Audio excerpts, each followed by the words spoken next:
ವಿಮಾನದಲ್ಲಿ ತೆರಳಿದ ಜನರ ಒಂದು ಗುಂಪು ಪ್ರಕೃತಿಯ ವಿಕೋಪಕ್ಕೆ ತುತ್ತಾಗಿ ವಿಮಾನವು ಒಂದು ನಿರ್ಜನ ಸ್ಥಳಕ್ಕೆ ತಲುಪುವಂತಾಗುತ್ತದೆ. ಹಾಗಾಗಿ ಅಲ್ಲಿ ಬದುಕುಳಿದಿದ್ದ ಜನರು ಏನೆಲ್ಲ ತೊಂದರೆಯನ್ನು ಅನುಭವಿಸುತ್ತಾರೆ, ಮನುಷ್ಯರನ್ನು ತಿಂದು ಬದುಕುವ ಪರಿಸ್ಥಿತಿ ಬರಲು ಕಾರಣವೇನು, ಆ ಸ್ಥಳದಿಂದ ಹೊರಗೆ ಬರಲು ಅವರಿಂದ ಸಾಧ್ಯವಾಗುವುದಾ ಎಂದು ಈ ಮೂವಿಯಲ್ಲಿ ನೋಡಬಹುದು. ಇದು ಒಂದು ಸತ್ಯಾಧಾರಿತ ಘಟನೆಯಾಗಿದ್ದು ಕತೆ ತುಂಬಾ ಮೋಟಿವೇಶನಲ್ ಮತ್ತು ಇಂಟ್ರೆಸ್ಟ್ ಆಗಿರುವುದರಿಂದ ವಿಡಿಯೋವನ್ನು ಸ್ಕಿಪ್ ಮಾಡದೆ ಕೊನೆವರೆಗೆ ನೋಡಿ. ಅಂದ ಹಾಗೆ ಈ ಮೂವಿಯ ಹೆಸರು ಅಲೈವ್.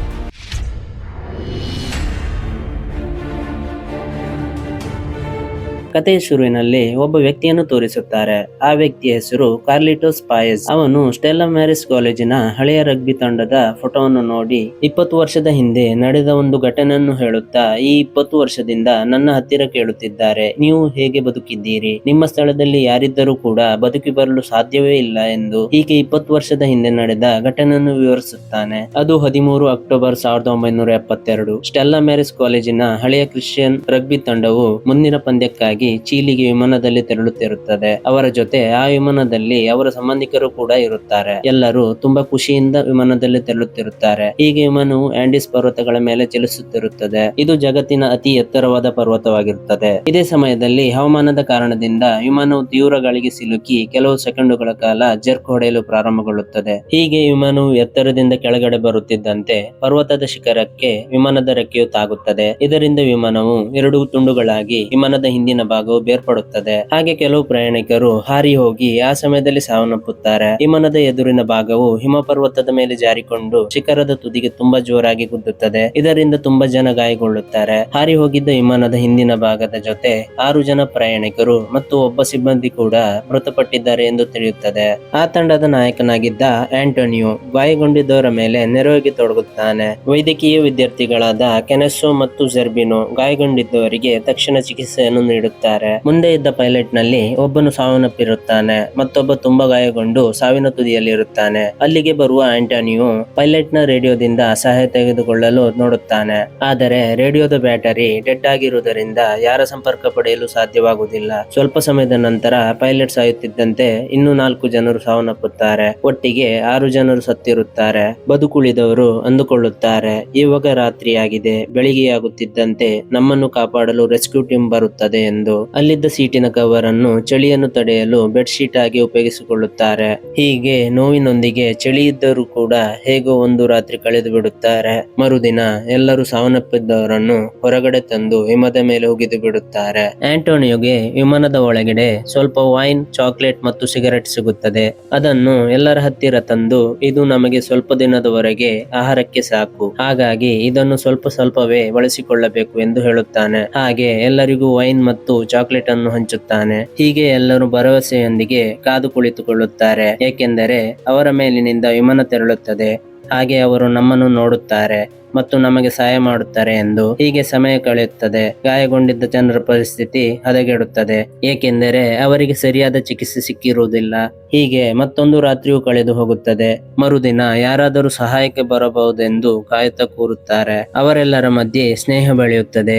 ದಾಹ ತೀರಿಸಲು ನೀರಿನ ಅವಶ್ಯಕತೆ ಇರುವುದರಿಂದ ಒಂದು ಸ್ಟೀಲ್ ನ ಶೀಟ್ ಅನ್ನು ಇಡುತ್ತಾರೆ, ಏಕೆಂದರೆ ಆ ಶೀಟ್ ನ ಮೇಲೆ ಹಿಮದ ರಾಶಿಯನ್ನು ಹಾಕಿದರೆ ಬಿಸಿಲಿನ ತಾಪದಿಂದ ನೀರಾಗಿ ಇಳಿಯುತ್ತದೆ ಎಂದು. ಆ ಸಮಯದಲ್ಲಿ ತಲೆಗೆ ಪೆಟ್ಟು ತಗುಲಿ ಕೋಮಕ್ಕೆ ಹೋಗಿದ್ದ ಒಬ್ಬ ಯುವಕ ಎಚ್ಚರಗೊಳ್ಳುತ್ತಾನೆ. ಅವನ ಹೆಸರು ನಾಂದೋ. ಅವನಿಗೆ ಹೇಳುತ್ತಾರೆ, ನಮ್ಮ ವಿಮಾನವು ಅಪಘಾತಗೊಂಡಿದೆ, ಇದರಿಂದ ನಿನಗೆ ತಲೆಗೆ ಪೆಟ್ಟಾಗಿ ಕೋಮಕ್ಕೆ ಹೋಗಿದಿ ಎಂದು. ಅದಕ್ಕೆ ಅವನು ಕೇಳುತ್ತಾನೆ, ನನ್ನ ಅಮ್ಮ ಎಲ್ಲಿದ್ದಾರೆ, ಅವರು ಸತ್ತಿರುವುದನ್ನು ಕೇಳಿ ತುಂಬಾ ದುಃಖ ಪಡುತ್ತಾನೆ. ಆದರೆ ನಿನ್ನ ತಂಗಿ ಸುಜಾನ ಬದುಕಿದ್ದಾಳೆ, ಅವಳು ತುಂಬಾ ಗಾಯಗೊಂಡಿದ್ದಾಳೆ, ಅವಳಿಗೆ ನಿನ್ನ ಅವಶ್ಯಕತೆ ಇದೆ ಎಂದು ಹೇಳುತ್ತಾರೆ. ಅದಕ್ಕೆ ಅವಳ ಹತ್ತಿರ ಹೋಗಿ, ನಾನು ಬಂದಿದ್ದೇನೆ, ನಿನಗೆ ಏನು ಆಗಲು ಬಿಡುವುದಿಲ್ಲ ಎಂದು ಹೇಳುತ್ತಾನೆ. ಹೀಗೆ ಆ ರಾತ್ರಿಯೂ ಕಳೆದು ಹೋಗುತ್ತದೆ. ಮರುದಿನ ಎಲ್ಲರೂ ಎಂದಿನಂತೆ ಕಾಯುತ್ತಾ ಕೂತಿರುತ್ತಾರೆ. ಆ ಸಮಯದಲ್ಲಿ ಹೆಲಿಕಾಪ್ಟರ್ ನ ಸೌಂಡ್ ಕೇಳಿ ಬರುತ್ತದೆ. ಅದು ಅವರ ಪಕ್ಕದಲ್ಲಿಯೇ ಹಾರುತ್ತಿರುತ್ತದೆ. ಅದನ್ನು ನೋಡಿ ಎಲ್ಲರೂ ತುಂಬಾ ಖುಷಿ ಪಡುತ್ತಾರೆ. ಹೆಲಿಕಾಪ್ಟರ್ ಅವರ ಕಡೆಯಿಂದ ತಿರುಗಿ ಹೊರಟು ಹೋಗುತ್ತದೆ. ಇದನ್ನು ನೋಡಿ ಎಲ್ಲರೂ ಅಂದುಕೊಳ್ಳುತ್ತಾರೆ, ಅವರು ನಮ್ಮನ್ನು ನೋಡಿದ್ದಾರೆ, ನಾಳೆ ಬೆಳಿಗ್ಗೆ ನಮ್ಮನ್ನು ಕಾಪಾಡಲು ಬರುತ್ತಾರೆ ಎಂದು.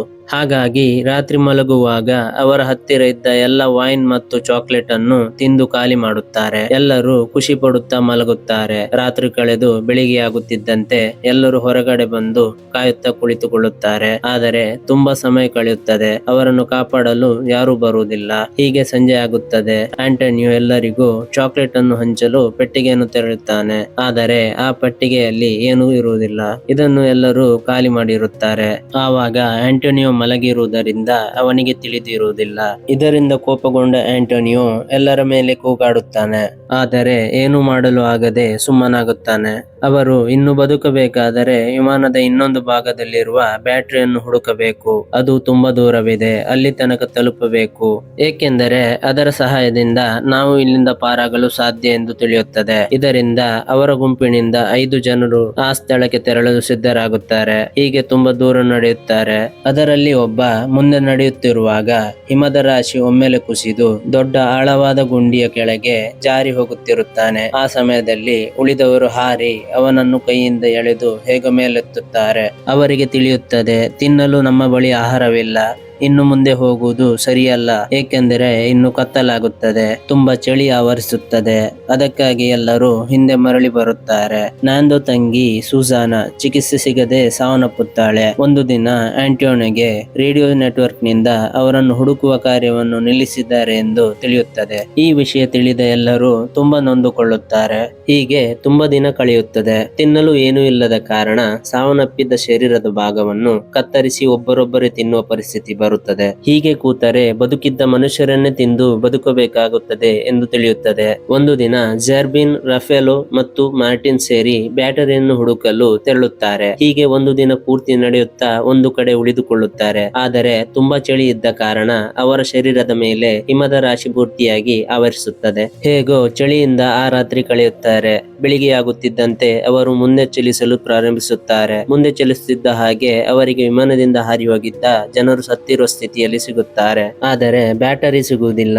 ಅವರ ಬಳಿ ಆಹಾರವು ಖಾಲಿಯಾಗುತ್ತದೆ. ಹಾಗೆ ಚಳಿಯೂ ತುಂಬಾ ಜಾಸ್ತಿ ಆಗಿದ್ದರಿಂದ ಪುನಃ ಮರಳಿ ಬಾಕಿ ಉಳಿದಿದ್ದ ಜನರ ಸ್ಥಳಕ್ಕೆ ಬರುತ್ತಾರೆ. ಅವರೆಲ್ಲರೂ ಸೇರಿ ಮತ್ತೊಮ್ಮೆ ಬ್ಯಾಟರಿಯ ಜಾಗಕ್ಕೆ ಹೋಗಲು ಪ್ಲಾನ್ ಮಾಡುತ್ತಾರೆ. ಈ ಬಾರಿ ಹೋಗುವವರು ತುಂಬಾ ದಪ್ಪದ ಬಟ್ಟೆ ಧರಿಸಬೇಕು ಮತ್ತು ತುಂಬಾ ಆಹಾರ ತೆಗೆದುಕೊಂಡು ಹೋಗಬೇಕು ಎಂದು ನಿರ್ಧರಿಸುತ್ತಾರೆ. ಆ ರಾತ್ರಿ ಎಲ್ಲರೂ ಮಲಗಿರುತ್ತಾರೆ. ಆದರೆ ಏನೋ ಅವರ ಕಡೆ ಬರುತ್ತಿರುವ ಹಾಗೆ ಅನ್ನಿಸುತ್ತದೆ. ವಿಮಾನದ ಭಾಗವು ಅಲ್ಲಾಡಲು ಶುರುವಾಗುತ್ತದೆ. ನೋಡುವಾಗ ಶಿಖರದ ಮೇಲಿಂದ ಹಿಮದ ದೊಡ್ಡದಾದ ತುಂಡುಗಳು ಜಾರಿ ವಿಮಾನದ ಒಳಗಡೆ ರಭಸವಾಗಿ ನುಗ್ಗುತ್ತದೆ. ಇದರಿಂದ ಎಲ್ಲರೂ ಹಿಮದ ರಾಶಿಯ ಒಳಗಡೆ ಸಿಲುಕಿಕೊಳ್ಳುತ್ತಾರೆ. ಹೊರಗಡೆ ಬರಲು ಆಗುವುದಿಲ್ಲ. ವಿಮಾನದ ಭಾಗವು ಪೂರ್ತಿಯಾಗಿ ಹಿಮದ ರಾಶಿಯೊಳಗೆ ಮುಚ್ಚಲ್ಪಟ್ಟಿರುತ್ತದೆ. ಇದರಿಂದ ಕೆಲವರು ಸಾವನ್ನಪ್ಪುತ್ತಾರೆ. ಟೂಫಾನ್ ಇರುವುದರಿಂದ ಹೊರಗಡೆ ಬರಲು ಯಾರಿಗೂ ಸಾಧ್ಯವಾಗುವುದಿಲ್ಲ. ಹೀಗೆ ಕೆಲವು ದಿನಗಳು ಕಳೆಯುತ್ತದೆ. ಸ್ವಲ್ಪ ದಿನದ ನಂತರ ಸೂರ್ಯನ ಕಿರಣವು ಹೊರಹೊಮ್ಮುತ್ತದೆ. ಎಲ್ಲರೂ ಒಬ್ಬರೊಬ್ಬರಾಗಿ ಹೊರಗಡೆ ಬರುತ್ತಾರೆ. ಒಬ್ಬ ವ್ಯಕ್ತಿ ಹೊರಗೆ ಕೂತು ಹೇಳುತ್ತಾನೆ, ನೋಡಿ ಇವತ್ತು ದೇವರು ಹೊರಗೆ ಬಂದಿದ್ದಾರೆ ಎಂದು. ಈ ವ್ಯಕ್ತಿ ಬೇರೆ ಯಾರು ಅಲ್ಲ,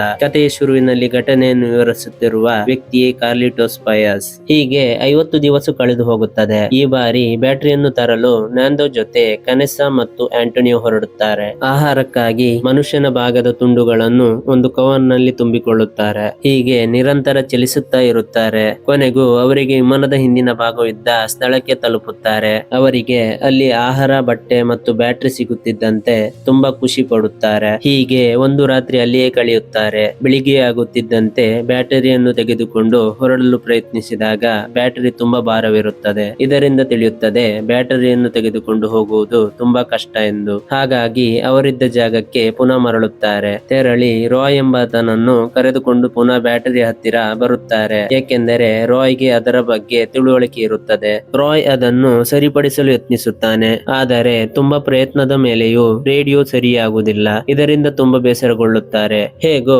ಅಲ್ಲಿಯೇ ರಾತ್ರಿ ಕಳೆದು ಪುನಃ ಬೆಳಿಗ್ಗೆ ಆಗುತ್ತಿದ್ದಂತೆ ಮರಳಿ ಅವರಿದ್ದ ಜಾಗಕ್ಕೆ ಬರುತ್ತಾರೆ. ಹೀಗೆ 61 ದಿನಗಳು ಕಳೆಯುತ್ತದೆ. ಅವರೆಂದುಕೊಳ್ಳುತ್ತಾರೆ, ಹೀಗೆ ಕುಳಿತರೆ ಇಲ್ಲಿಂದ ಹೊರಗಡೆ ಹೋಗಲು ಸಾಧ್ಯವಿಲ್ಲ ಎಂದು. ಹಾಗಾಗಿ ಮರಳಿ ಸಹಾಯವನ್ನು ಹುಡುಕಲು ನ್ಯಾಂದೋ, ಕೆನೆಸಾ ಮತ್ತು ಆಂಟೋನಿಯೋ ಹೊರಡುತ್ತಾರೆ. ಅವರು ತುಂಬಾ ದಿನದವರೆಗೆ ನಡೆಯುತ್ತಾ ಸಾಗುತ್ತಿರುತ್ತಾರೆ. ಅವರಿಗೆ ತುಂಬಾ ಕಷ್ಟಗಳು ಎದುರಾಗುತ್ತದೆ.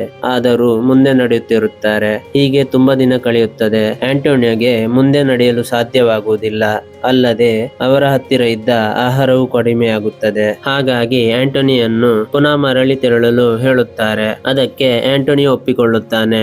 ನ್ಯಾಂದೋ ಮತ್ತು ಕೆನೆಸ್ಸಾ ಮುಂದೆ ಚಲಿಸಲು ಪ್ರಾರಂಭಿಸುತ್ತಾರೆ. ಹೀಗೆ 12 ದಿನಗಳ ನಿರಂತರ ಪ್ರಯಾಣದಿಂದ ಆ ಹಿಮಾಲಯದ ಪರ್ವತದಿಂದ ಹೊರಗೆ ತಲುಪುತ್ತಾರೆ. ಇನ್ನೊಂದು ಕಡೆಯಲ್ಲಿ ಎಲ್ಲರೂ ನ್ಯಾಂದೋ ಮತ್ತು ಕೆನೆಸ್ಸನನ್ನು ಕಾಯುತ್ತಾ ಕೂತಿರುತ್ತಾರೆ. ಆ ಸಮಯದಲ್ಲಿ ಅವರಿಗೆ ದೂರದಿಂದ ಹೆಲಿಕಾಪ್ಟರ್ ನ ಸದ್ದು ಕೇಳಿ ಬರುತ್ತದೆ. ಎಲ್ಲರೂ ಹೊರಗೆ ಬಂದು ನೋಡಿದಾಗ ಹೆಲಿಕಾಪ್ಟರ್ ನಲ್ಲಿ ನ್ಯಾಂದೋ ಮತ್ತು ಕೆನೆಸ್ಸಾ ಜೊತೆ ರೆಸ್ಕ್ಯೂ ಟೀಮ್ ಬರುತ್ತದೆ. ಇದನ್ನು ನೋಡುತ್ತಿದ್ದಂತೆ ಎಲ್ಲರ ಮುಖದಲ್ಲಿ ಖುಷಿ ಮೂಡುತ್ತದೆ. ಇಲ್ಲಿಗೆ ಈ ಮೂವಿ ಮುಗಿಯುತ್ತದೆ. ಈ ಘಟನೆಯಲ್ಲಿ 29 ಜನರು ಪ್ರಾಣ ತ್ಯಾಗ ಮಾಡುತ್ತಾರೆ ಮತ್ತು 16 ಜನರು ಜೀವಿತ ಹೋರಾಟ ಮಾಡಿ ಪ್ರಾಣಾಪಾಯದಿಂದ ತಪ್ಪಿಸಿಕೊಳ್ಳುತ್ತಾರೆ. ಇದು ಒಂದು ಸತ್ಯಾಧಾರಿತ ಘಟನೆಯಾಗಿದ್ದು, ಬದುಕಿನಲ್ಲಿ ಎಷ್ಟೇ ಕಠಿಣ ಸವಾಲುಗಳು ಎದುರಾದರೂ ಅದನ್ನು ಎದುರಿಸುವ ತಾಳ್ಮೆ ಮತ್ತು ಧೈರ್ಯ ಇರಬೇಕು ಎಂದು ತಿಳಿಸುತ್ತದೆ. ಸ್ನೇಹಿತರೆ, ಈ ವಿಡಿಯೋ ನಿಮಗೆ ಇಷ್ಟವಾದರೆ ಲೈಕ್, ಶೇರ್ ಮತ್ತು ಕಮೆಂಟ್ ಮಾಡಿ. ಹಾಗೆ ಚಾನೆಲ್ ಅನ್ನು ಸಬ್ಸ್ಕ್ರೈಬ್ ಮಾಡಿ. ಧನ್ಯವಾದಗಳು.